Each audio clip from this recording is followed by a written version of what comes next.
I do have a lot of slides, right? So I'll be going through them very, very quickly. What am I going to talk about, right? I think the topic is very clear: AI infra and GPU optimizations across layers. Um, Quickly, a bit about myself. I am a senior director at LinkedIn, currently leading the AI infrastructure and the platform for LinkedIn.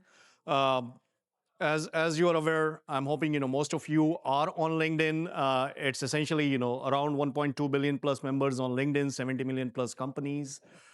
Uh, it's a huge amount of data, right, which LinkedIn gathers through all the website interactions and other things, right, which happen. What we call the LinkedIn knowledge graph, right, and most of the AI builds on top of it. When you go to LinkedIn, the feed you see, the job recommendations you get, the people recommendations you get, they're all powered by AI. And off late, a lot of the agentic AI capabilities have been launching, resume summarization or profile summarization, recruiter email summarization.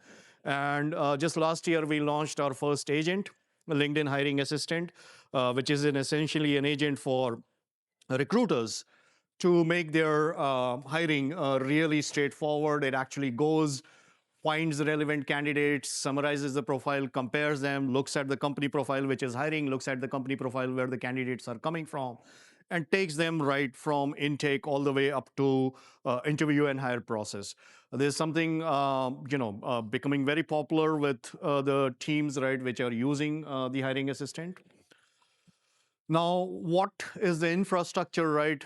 Building all the way top for all the recommendation and ranking models, and how we are investing in efficiency across. I think most of us know AI is very expensive to build. Scalable AI infrastructure is very expensive. So, and much of it starts at the very bottommost layer, which is GPUs. So there is a lot of investment, right, which goes in terms of ensuring that our data centers, GPUs, power, profiles are all done correctly to ensure that we are optimizing and maximizing the performance out of these. These are real pictures from our data centers and the technicians, plugging in the GPUs. Um, our PFLOPS capacity over the course of last, 2.5 years has grown exponentially, right? Like 230x increase in the total petaflops available in LinkedIn GPU fleet. And one of the things we realized early on that network was very critical. In spite of having better GPUs, we were getting bottlenecked by network, and effectively we were leaving the petaflops on the table because the network was all powered by Ethernet. So we went ahead and started investing in InfiniBand from 100 Gbps to 400 Gbps, and we saw a huge increase in the GPU efficiency, the GPU utilization. So network played a huge role in terms of ensuring that what we are trying to create and train these 100 billion parameter plus models, right? Like we are able to do that while keeping the GPU utilization high. Um, Now, when we are designing the network pods in the data center, currently uh, with InfiniBand, like the MMF and SMF optic cables, they have their own limitations. We use the leaf spine architecture. The rail optimization plays a heavy role in terms of ensuring co-locating network and compute as close as possible, so that you have very low latency in terms of the packets traversing. Um, and InfiniBand is great. It's powering a lot of our AI and model infrastructure, but it also has, at some point, the cost ROI and other limitations. Like typically the optic cables which you get, they have the 500 meters limitation. And if you have data centers which are spanning over a larger square footage, then you actually need to go and use Roki for scale out. It's in general 50% cheaper. And over the course of last 1 year, the technology has advanced quite a bit. So that's an area we will be investing more in terms of building out more scale out data centers with Roki as a cost effective alternative to InfiniBand. Now, the next layer is essentially the compute layer, right? Which, in case of LinkedIn, is powered by Kubernetes. And there is a lot of investment we do there in terms of ensuring that our scheduling is really, really optimized for efficiency. So, invest a lot in a global scheduler, which is data center aware, data aware, GPU SKU aware, it's network aware, InfiniBand aware, it's maintenance aware. On LinkedIn, you're getting maintenance every single day for a fleet or partial fleet of the GPUs, right? So the scheduler has to be aware of all these things. And the way we have modeled it, that every single organization within LinkedIn, whether it's ad or feed or search, they get their own reserved capacity, but there is also a community pool. And you can go beyond your reserved capacity to tap into the community pool. So there is elasticity which is built in. So a lot of effort which went into building this advanced gang scheduler and a global scheduler to make sure that we are optimizing the GPU usage all across. Observability is key. You can't improve what you can't see. So we make sure that we are investing a lot in surfacing this information back to our users, to our different consumers, how much they are being allocated, how much they are going over their reserved capacity when they are in the reserved capacity or shared fleet, what is the GPU utilization. That's a key focus where we have invested a lot in terms of building out these capabilities, right? Every vertical, as I talked about, ads, feed, search, etc., they all get their quotas, right? So how many GPUs you can use, and beyond your reserved capacity, how much can you go in the shared community pool? And that information is surfaced, very visibly. It helps a lot in terms of, folks being mindful and aware of what their capacity usage is. We also do auto quota adjustments. Just because you got 100 GPUs reserved doesn't mean they're reserved for you for forever. Like, we periodically go and monitor the usage, and if the usage is not up to the mark, we take those GPUs, move it into the community pool, and as soon as the usage ramps up, we bring it back to the reserved queue. So the notion is that we treat it like a centralized pool with certain guarantees. For folks who actually have very sensitive production jobs, then you get into a high SLA queue which is not touched.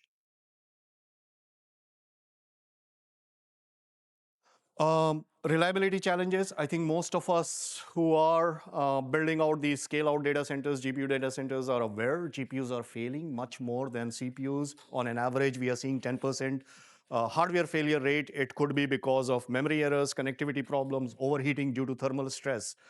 That's a norm, right? And there are a bunch of mitigation strategies and software which is coming out in the industry to build more resilience at the hardware layer. So we are investing in that.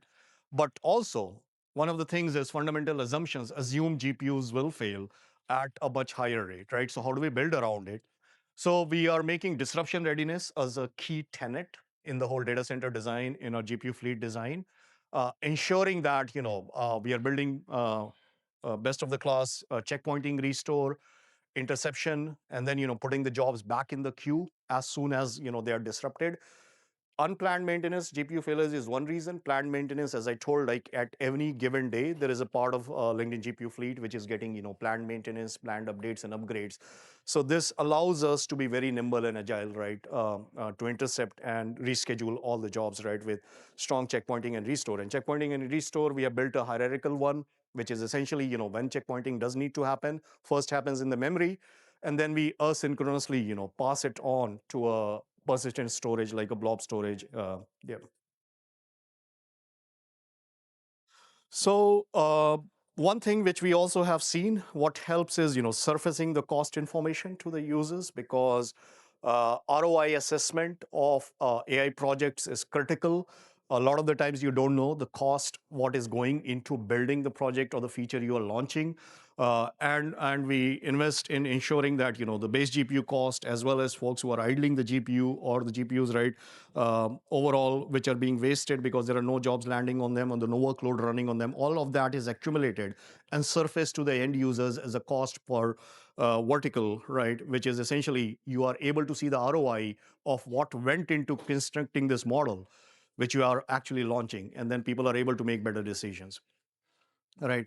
GPU sharing is one of the key tenets, which we are also investing quite a bit in, right? We are oversubscribing GPU cores and memory to boost utilization.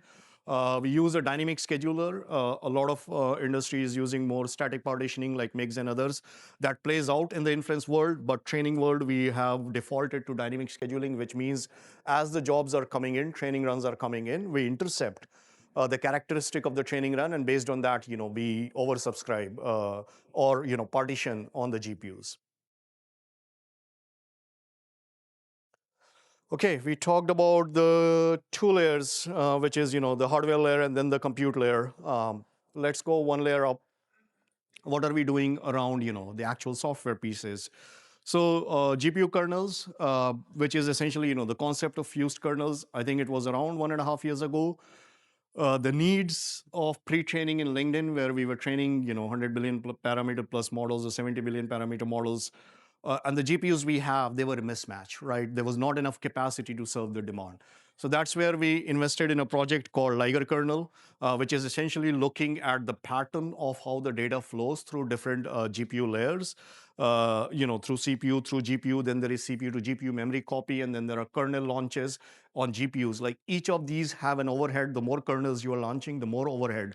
So the concept and the construct of fused kernels, right? Can you fuse a lot of the operations which are happening on GPUs into as less kernels as possible to actually get more flops utilization? That is something we invested in quite a lot. We launched this project in open source, got a great reception. It's built on the Triton technology as an interface. We have seen huge gains, right? Like our training times reduced from 140 hours to 38 hours. In OSS, we have had more than 5 million plus downloads for this particular project, right? So it's serving us well, and doing and driving a lot of optimizations for the GPU training fleet. Okay, let's move one more layer up. We covered this. Let's go into the actual TensorFlow, PyTorch, etc., which is where a lot of the work happens, right? I think within LinkedIn, parallelism strategies, I think all over the industry are very popular. We use FSDP as a lot, fully sharded data parallel. Prior to FSDP becoming mature, we were using the zero implementation of it from one of the Microsoft open source projects. And that works out really well in terms of doing FSDP. We are able to scale out and squeeze the efficiency out of the GPUs. Data is a big bottleneck, right? Like the faster you can get the data to the GPUs, the more you can keep the GPUs occupied and drive the utilization up. All Majority of the LinkedIn's data is in Avro format, so we didn't find a good alternative in open source. We built our own, and it is 16x faster than the SOTA OSS. So we make sure that we are getting the data from our storage to the GPUs as fast as possible. Now going into the post-training efficiency, a lot of LLM world is not pre-training. For majority of the companies is post-training, right? Like, and what are we doing there to actually drive efficiency? And I think these techniques are becoming omnipresent. More and more companies are actually getting deeper into them. Distillation, pruning, embedding compression. These are driving significant model changes size, right? Like if you see, there was a 100 billion model which was compressed to 2.1 billion for a Rexis use case, 14 billion model which was compressed to 4 billion for an agentic use case. You can typically use them in succession, right? You'd use distillation from a foundation model to a smaller, let's say, open source model like Llama, and then you can prune it further. While you're pruning it, you may have accuracy loss, right? And then you can redistill to recover accuracy. So a lot of these experiments have been and doing so. By the time the foundation models, which might be 100 billion parameter plus, comes to inference, it has been compressed and sized down heavily for inference scale out. Multi-teacher distillation is one of the popular techniques we do use in LinkedIn heavily, like multiple teachers, multiple students, to create the more optimized models for inference, for our use cases. Embedding compression, again, another one of the techniques which we are using heavily. We are able to reduce the context from 2,000 tokens to around 50 tokens by using embedding compression. Pretty popular technique, right, which we are using in the post-training landscape.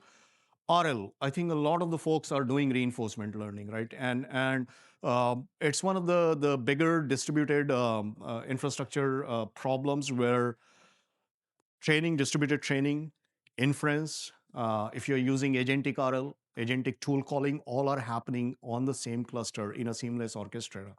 And more often than not, when one is happening, the other thing is taking a pause. If you're doing training, inference is on pause. When you're doing inference, learning from the reward models, then the training is on pause. So you are idling GPUs, right? So there is quite a bit of efficiency improvements we are doing there. Essentially, if your weight sinks are slow, we are co-locating training and inference on the same GPU nodes, and then using IPC, inter-process communication, instead of using RPC, because that we saw getting too slow for our needs.